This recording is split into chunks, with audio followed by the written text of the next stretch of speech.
आइए हम लोग नवोदय प्रवेश परीक्षा की तैयारी में आगे की तरफ बढ़ते हैं। आज का टॉपिक हम लोग का एलसीएम और एचसीएफ रहेगा। मैं अजीत कुशवाहा आप लोग के ही चैनल अजीत मैथ क्लासेज में स्वागत करता हूं। तो हम लोग आज एचसीएफ और एलसीएम देखते हैं, इसके बारे में जानकारी प्राप्त करेंगे। एलसीएम कामा एचसीएफ ये क्या होता है? इसका full form list common multiples और हाईएस्ट कॉमन फैक्टर्स। देखिए, सबसे पहले आते हैं एलसीएम। एलसीएम कैसे, किसी भी नंबर का एलसीएम कैसे ज्ञात किया जाता है? नवोदय प्रवेश परीक्षा में यहां से क्वेश्चंस आपको बताए गए थे कि कुछ क्वेश्चंस पूछे जाते हैं। एलसीएम से लगभग दो क्वेश्चंस पूछ लिया जाता है एलसीएम और एचसीएफ से। तो एलसीएम मतलब किसी नंबर का एलसीएम कैसे ज्ञात किया जाता है? तो टू टाइप्स हम लोग दो तरह से ज्ञात कर सकते हैं। पहला होता है प्राइम फैक्टराइजेशन मेथड। पहला क्या है? Prime factorization method. प्राइम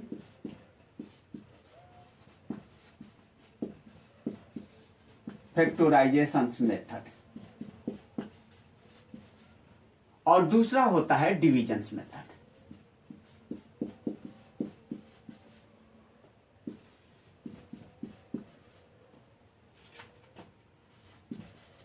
दो मेथडों की चर्चा की गई है, प्राइम फैक्टराइजेशन मेथड और डिविजन मेथड।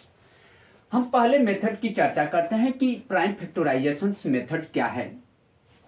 ध्यान दीजिए, किसी भी संख्या को जब नंबर सिस्टम की हम लोग चर्चा कर रहे थे तो वहां पे आया था प्राइम्स नंबर्स। प्राइम्स नंबर्स क्या होते हैं?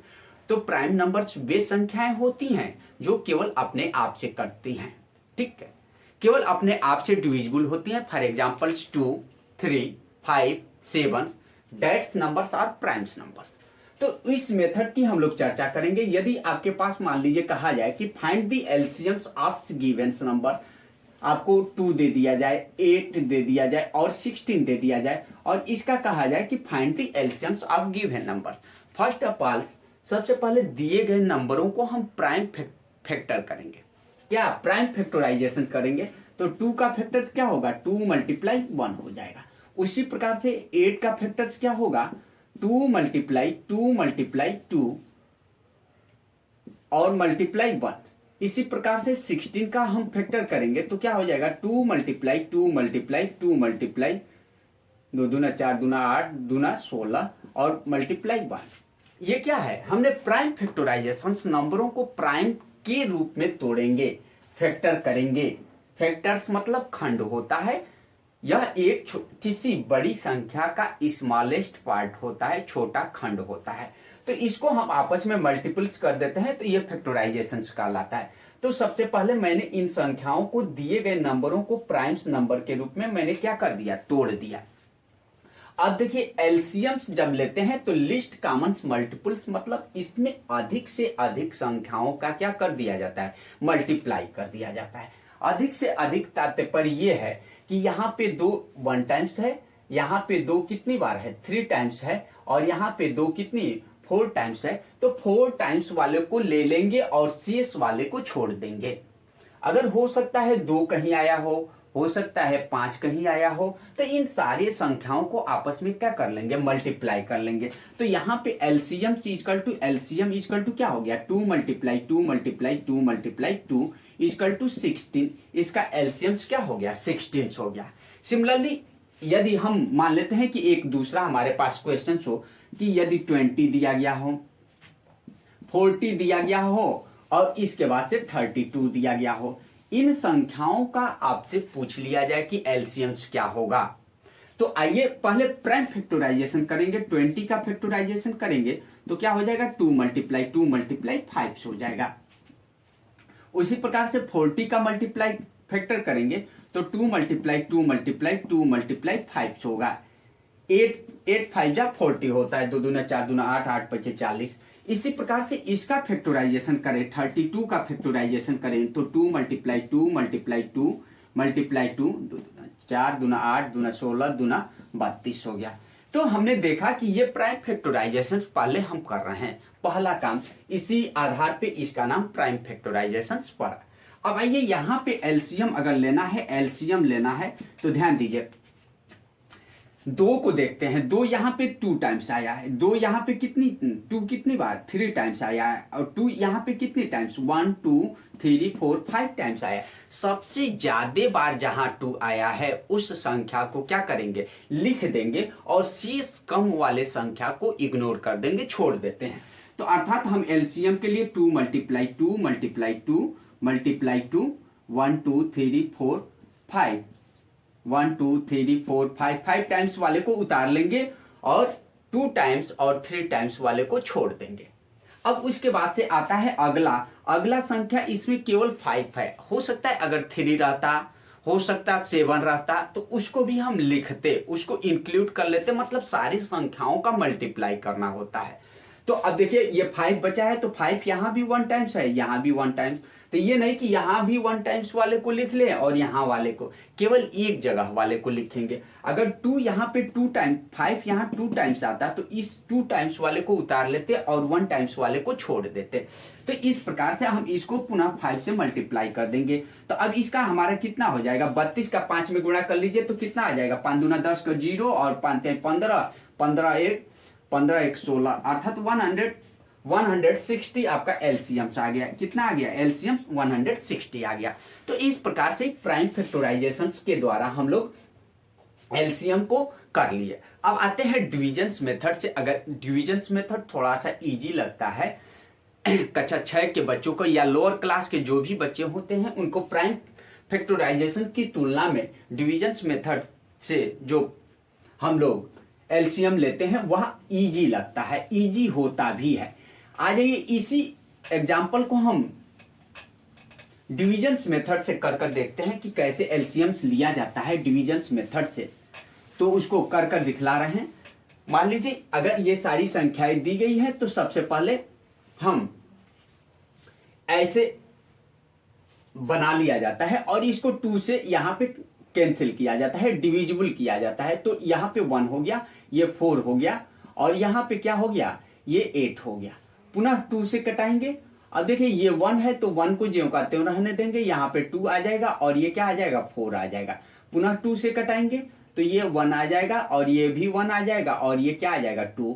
पुनः 2 से कटाएंगे तो ये यहाँ पे 1 आ जाएगा, कामा 1 आ जाएगा और यहाँ पे 1 आ जाएगा। तो इस प्रकार से अब इसका मल्टीप्लाई करेंगे तो देखिए 2 दूना 4 दूना 8 दूना 16, अर्थात 16 आ गया। पुनः क्या आ गया, 16 आ गया। तो ये हमारा क्या हो गया, एलसीएम्स हो गया with the help of divisions method. यह क्या, डिविजन्स मेथड से हम लोग एलसीएम्स निकाले। इसी प्रकार से यहां पे हम लोग लिखे थे कि 20 20 और 40 और उसके बाद से 32, तो उनका भी हम लोग निकाल कर देख लेते हैं। कितने, 20 और उसके बाद से 40 और उसके बाद से लिखा गया था 32। इनका भी डिविजन्स मेथड से अगर हम एलसीएम्स निकालते हैं तो देखते हैं कितना आ रहा है। इसको भी हम लोग निकाल कर चेक कर लेते हैं।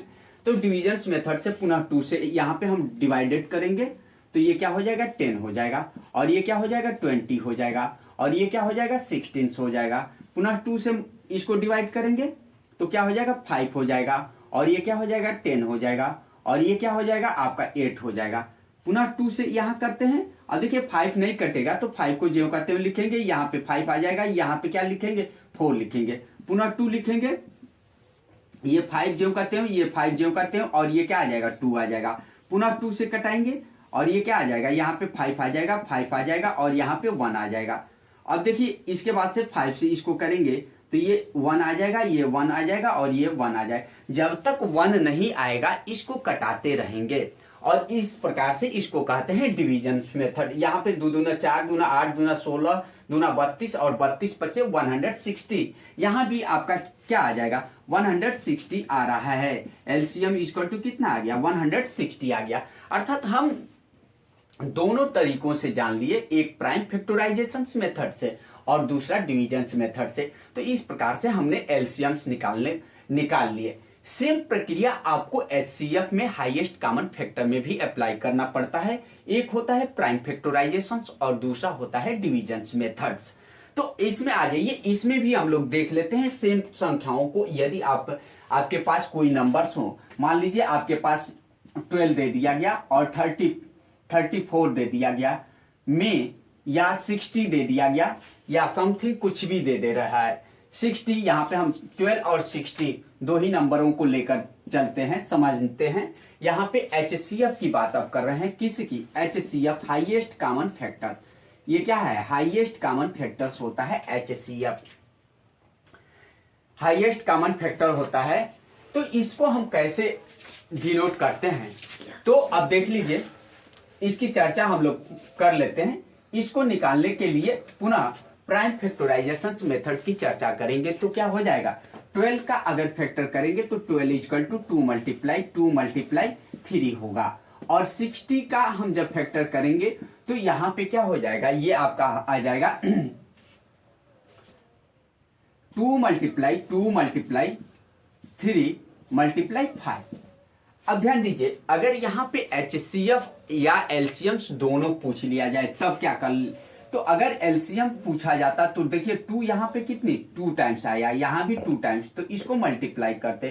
3 यहाँ 1 टाइम्स आया 1 टाइम, तो इसको मल्टीप्लाई करते और पुनः 5 का मल्टीप्लाई, अर्थात एलसीएम आपका 60 हो जाता। लेकिन HCF पूछा है तो HCF में दोनों में कॉमन होना चाहिए, इन बोथ फैक्टर्स कॉमन। तो यहाँ पे जो कॉमन्स होते हैं, कॉमन वैल्यू होते हैं, दोनों में जो उभयनिष्ठ होता है वह HCF कहलाता है। तो यहाँ पे क्या हो जाएगा, HCF इक्वल टू 2 मल्टीप्लाई 3, अर्थात 12 आपका क्या हो गया, HCF हो गया। हाईएस्ट कॉमन फैक्टर क्या हो गया, 12 हो गया। तो ये प्राइम फैक्टराइजेशन मेथड द्वारा हम लोग HCF जाने। नेक्स्ट वीडियो में हम पुनः इसकी चर्चा करेंगे, प्राइम फैक्टराइजेशन और डिविजन मेथड से LCM HCF कैसे निकालेंगे, और इससे इनमें रिलेशंस क्या होता है। यदि दो नंबर्स दिए गए हों और LCM और HCF दिया गया हो तो इनमें क्या रिलेशंस होता है, इस पे क्वेश्चंस कैसे आते हैं। तब तक के लिए थैंक यू, धन्यवाद।